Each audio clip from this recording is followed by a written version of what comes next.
roads and which ones. So when you look at a pavement management index, there's, let's say, red, yellow, and green, right? The green roads are the roads that are in good condition, the yellow ones are pretty bad, and the red ones are really bad. And the red ones are the most expensive to fix. So prioritization should be on the ones that are yellow so that they don't become red. Otherwise, we're constantly reacting. We're never being proactive in our road repair. And so that's the first thing I want to point out. In terms of funding it, Measure K is coming, and that's a 1.5 cent sales tax that the county is putting on the ballot, and one of the things that includes is potholes, road repair, et cetera. And so that is something that we all need to consider is if we want nice things, we got to pay for them. Coastal erosion. Now, there will come a time when it's no longer safe for people to build or rebuild in the coastal zone where we are right now, and human health and safety should be our absolute #1 priority. That being said, it doesn't mean everyone is just out of luck. You need to pack up and move away. There are ways to create buffers to coastal erosion, including natural infrastructure, like building up dunes and wetlands, beach nourishment, that's additional sand that's dredged out of somewhere like the harbor to protect the waves from crashing against the bluffs, and then accommodation, building houses on stilts, raising them up, et cetera, so that they're more resilient to flooding. So there are options for us here that isn't just time to retreat, although managed retreat is going to be what we are going to have to face in the future. In the meantime, these are the options we have available. Okay. All right, let's take them maybe in reverse order. Managed retreat. I don't think the government should have any say on whether you retreat from your house or not. So this should be the owner's responsibility to deal with any erosion or whatever that there is that to be there. We're not going to pay for putting in walls to save people's homes. They can maybe do those. So we have to be clear about our objectives here. Do we allow these people to do what they need to do to save their homes? I think we should. Okay. In terms of the roads, we need a better plan because I don't see the county doing any maintenance on the roads.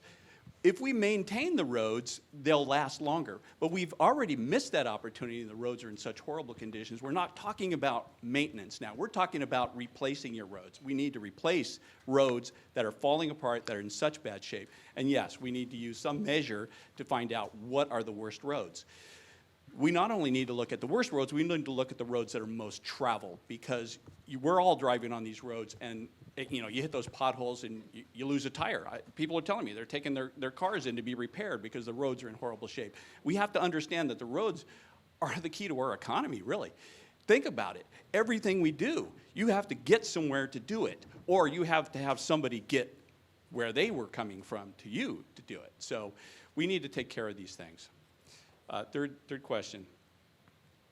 Again, please. The question was which roads you would fix. Oh, which first. roads? All of them.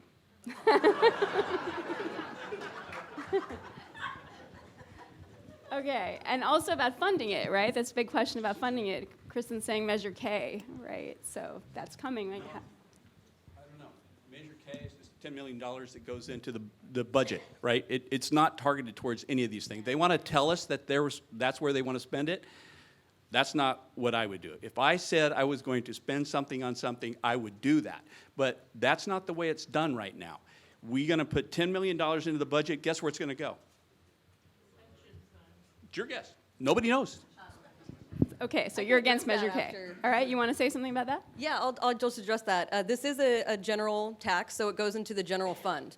And that means that it requires a 51%, a majority vote, right, to get passed. Otherwise, if it's a specific tax, a special tax, it requires a 2/3 vote or 66% vote. And so if we want to ensure that we can get the money that we need to address that, it's got to be a tax, and the law prevents us from giving it any kind of requirements because it's a general tax, so it goes into the general fund. That being said, the County Board of Supervisors can and has passed a resolution saying this is our intent for this funding. Anyone else want to comment on that? A few seconds. I don't know how many. Not on that, like but I'd 30. like to comment on a couple of things that were said. First of all, the candidates are all fantastic. You're going to have a tough time choosing between us. It's true. So David, when you talk about walls, you put up a wall in front of your house or on the beach, it affects your neighbors. It causes erosion on either side. So you can't just do things unilaterally. And Kristen, your solutions for stilts and dunes, more East Coast solutions than West Coast solutions. But I agree with you that be creative, innovative. Yep, you're next.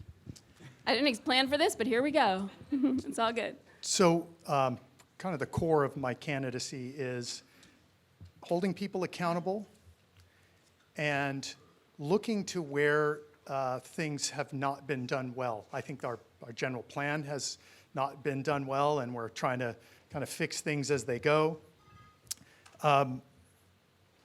So we need to find out, I think we need to go backwards and deconstruct a lot of the things that have been done and find out why we are in the situation that we're in now. Where have we been wasteful? I know for a fact that there's been abuse of funds out there that are available for all sorts of things, and that the money has not been used efficiently. So I think we need to go backwards a little bit and look at why are we in the position that we're in before we start making plans about going forward. Thank you. Good. I was about to cut you off. Oh. You did it well.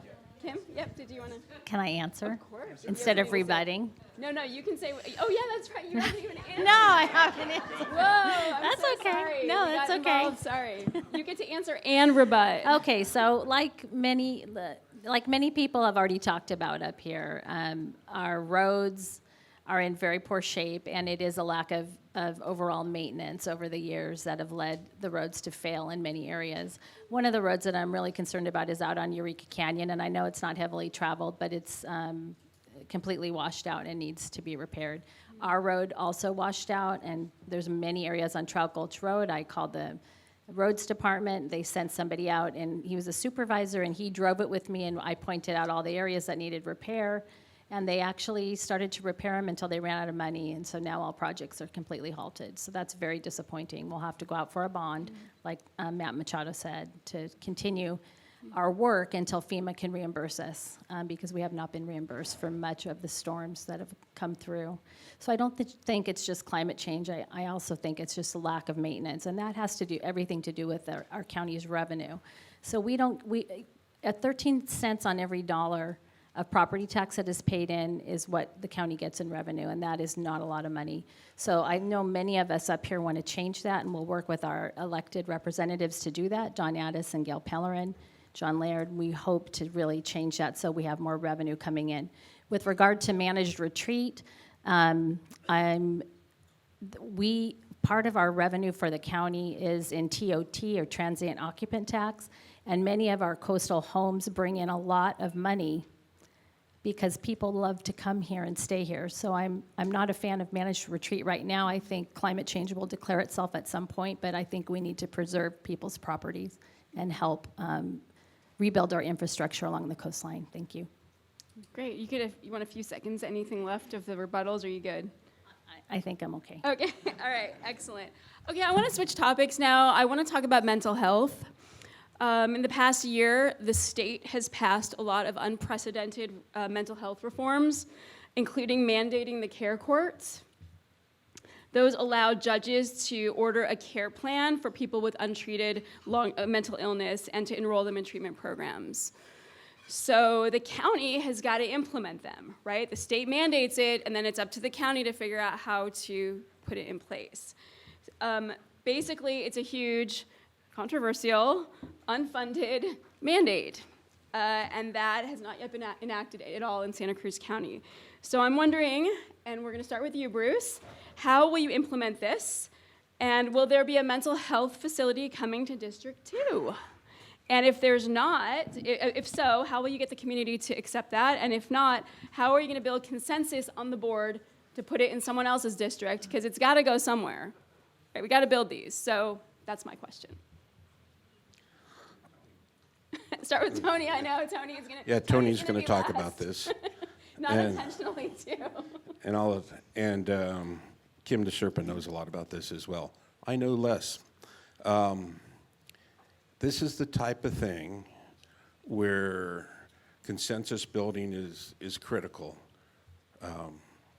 I'm very good at consensus building, collaboration. I've learned that on the Soquel Creek Water Board, and great things can be done.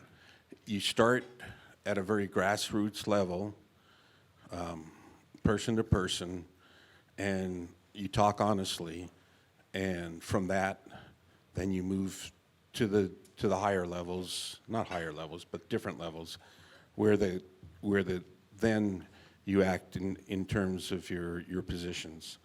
So I can't answer that question right now. I wish I could. I'm sure everybody would like an answer to that, but I think it's going to take a lot of consensus building. And I have 30 seconds left, but I'm going to stop. Excellent. Thank you. So I think the questions about the implementation of the care courts, it's a state-mandated program, as you mentioned, and it's going to require some funding that we don't have right now. So that's going to be one of the things we have to figure out is where do we get the funding to implement this program. It's going to require that we find treatment beds. It's going to require that we find facilities. It's going to require that we have a fully funded Health and Human Services department to help make this happen. And so those are all budget issues, right? That's what this is. It's a budget issue.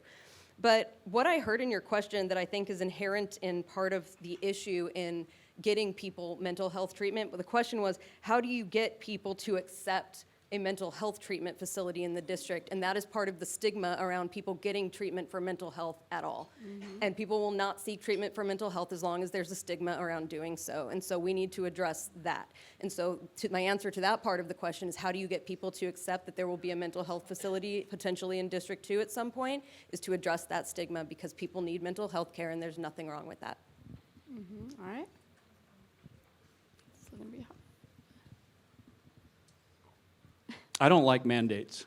I don't think the state should mandate anything to the county. The county should push back and say, wait a minute. You want something from us, you've got to give us something. We can't just do this on our own. We don't have the money to do it. We can't fix our roads. We don't have the money to do practically anything. In fact, our budget, they're expecting to spend almost $50 million more than they're going to receive this year. Where is that money going to come from?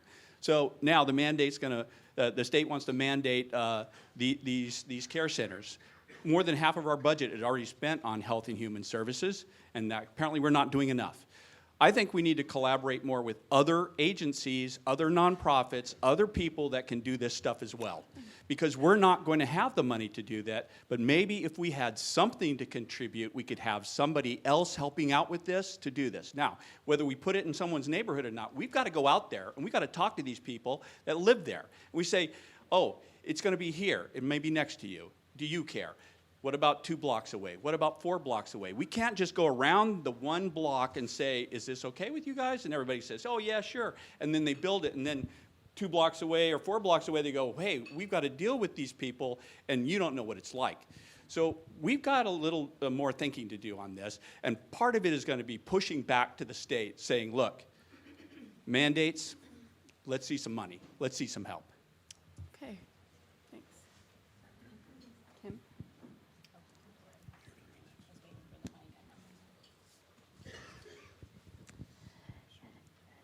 So as a licensed clinical social worker, I've essentially devoted my entire career to helping people, from birth all the way through end of life and everything in between. What I see our homeless population as a failure of our society to protect the most vulnerable among us. And I think our governor feels the same way, and that's why he's made this a cornerstone of his administration.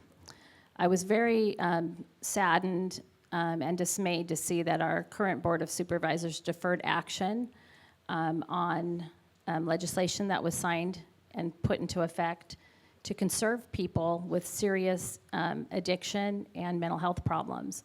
And we've deferred that program for 2 years when the governor has asked counties to act on that now. People, some people, not all people, but some people need help. They need to be coaxed into treatment. They need to be housed in a housing first model. And so our county has decided to defer that, mostly I think because of the cost. So I would support programs like that. In terms of housing, many of these people, once they're brought into treatment, once they get medication on board and have case managers and support working with them, they can be housed in regular housing in studios or 1 bedrooms. And we'll probably talk more about that, but our county will be building a lot of housing for everybody, people with mental health problems and people like us, right? There'll be a lot of housing built, so hopefully we'll be housing people that are most vulnerable soon. Thank you.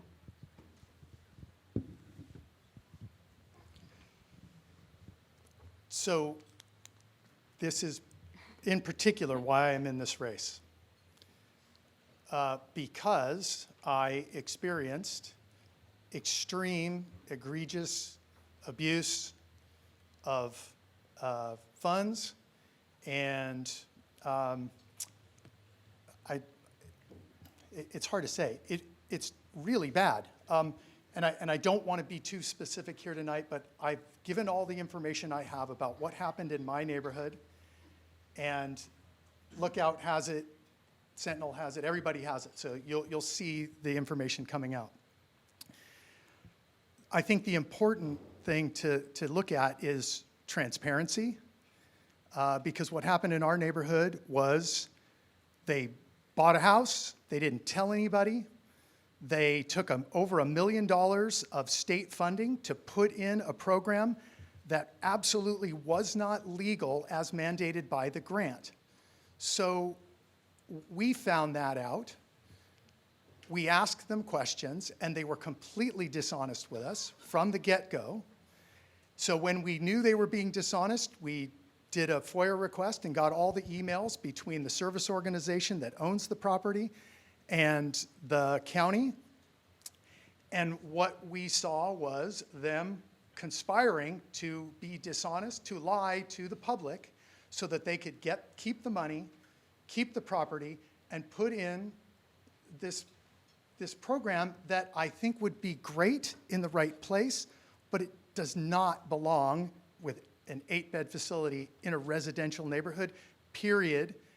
And it was all because they were absolutely dishonest. So Thank you. we can't do that. Good, thanks so much. Again, this is the question, right? What I asked again, we came back to this question of stigma and learning, and you're right. There were some issues with that. There were some really big problems that should be coming out. So it's good that we've all brought that to the attention. But again, where do you build? How do you, as a supervisor, where do you do it? How do you do it? These are all good questions. I want to move on, and I want to ask a question that is also on the mind of someone in the audience, and that's about South County.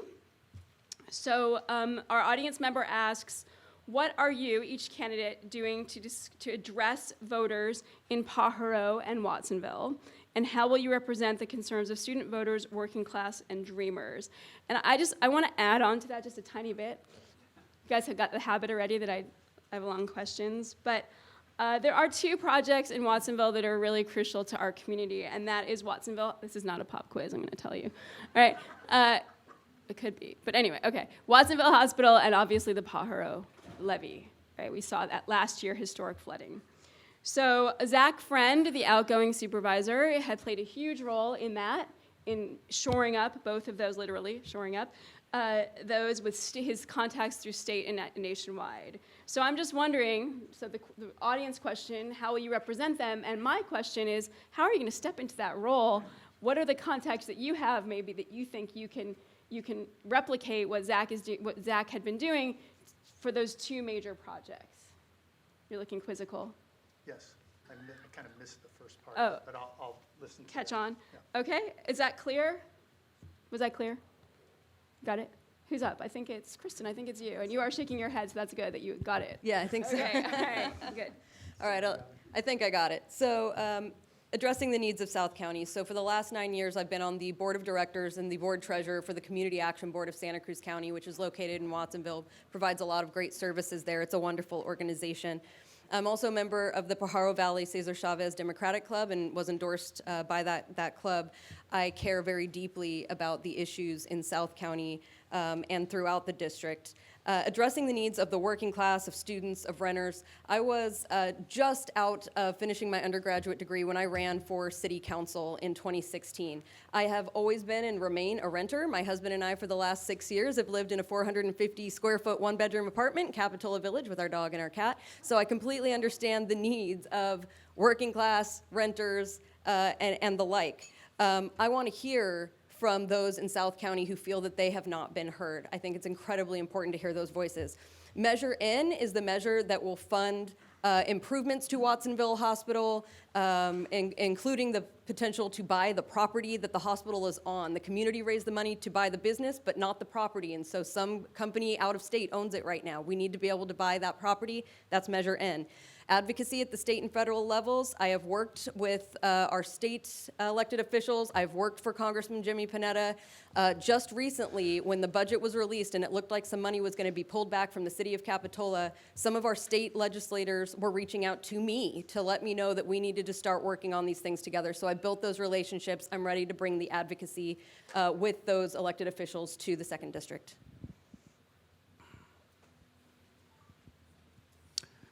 I think South County is like our redheaded stepchild. You know, we don't treat them well. We don't communicate well. I've walked through the district. I've met with people that live there and work there, and it's surprising how few people actually vote from South County because they don't feel that their vote does anything for them. We need to do something about that. I'm learning Spanish. I want to be able to communicate with them. I'm going to be speaking with more and more of them, and I'm trying to get people to understand that they need to get out and vote. They need to let their voices be heard because we need to hear them. And we can't ignore that anymore. The levy thing, that thing's been going on for years. Why hasn't something been done? It's finally going to be done, but is it going to be done right? I don't know. You know, we've got engineers from the government working on that, U.S. government, but they are the ones that built it. So can we really believe that this is not going to be an ongoing problem again and again and again? How many times has it flooded? How many times are we going to let that go on? And why aren't we prepared for that in advance? The things that bother me about this kind of stuff is like when I go to work and there's a flood and there's a sign that's like right in front of the water, right? You've already driven 2 miles to get there and now you go turn around, go back. We need better planning. We need better work. Thank you.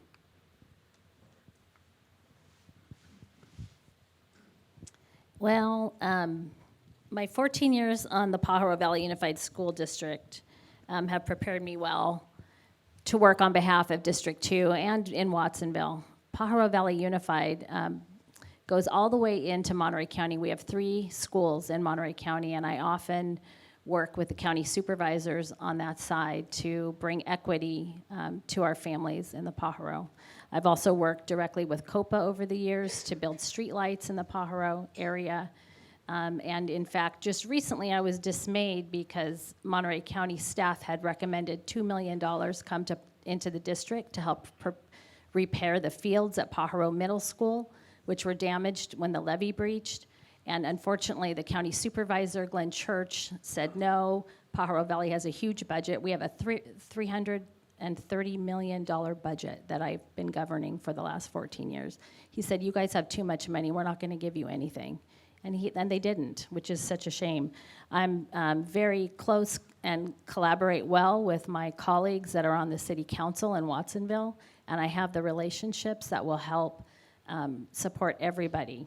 In the Pajaro Valley, we have increased literacy rates for kids and youth, 63%. We've brought art and music back to the schools, and we've done a lot of amazing things in terms of building healthcare centers right on the campuses. We've brought equity to Pajaro Valley High School by building their track and field, and I feel really proud of that work. Thank you. I tried to gather from what each of them said what the question was, like specifically. All right, I can repeat and it was it if all you'd over the like. place. So I'm going to go Do without you want me getting. to repeat it? If you could. Sure. Okay, the 2 parts of the question are from our audience. They want to know what you as a candidate are going to be doing for voters in Pajaro and Watsonville and how you're going to represent them. And also, I wanted to know about the 2 main projects, the hospital and the levee, and that to step into Zach's shoes is a big lift in that he had a lot of state and federal connections that helped really get some funding going for that project. So how are you going to do that? Okay, to make sure that these really vital projects succeed? So I'll say to start that, that Zach Friend was part of the problem that we experienced in our neighborhood. So I'm not a big fan of his. I voted for him a long time ago, and I've met with him on a few different occasions, and what I found was that he was not helpful, especially when it didn't service his agenda. So Well, okay, but this isn't a personal question know, about you. I know. This is broadly about the hospital and the levy. I'm going to go back to the levy. Obviously, that's been a long-standing problem, and we need to manage it. And there's obviously, if it were the expensive houses on the beach that are going to get fixed, then it probably would get done. But for some reason, it's not getting done there. I'm going to go back to kind of the basics of my platform, which is, why are we in the situation that we're in? How do we get to these places where we don't have any money? I hear about bond measures. I pretty much vote no on all bond measures because they just keep coming and coming, and it doesn't seem to improve anything. So I'm not really excited about like getting taxed more in order to pay for things that should have been planned years ago. So our long-term plan is not working well, and so I guess that's all I got. All right. Anyone have anything to say about bond measures? Do they not work?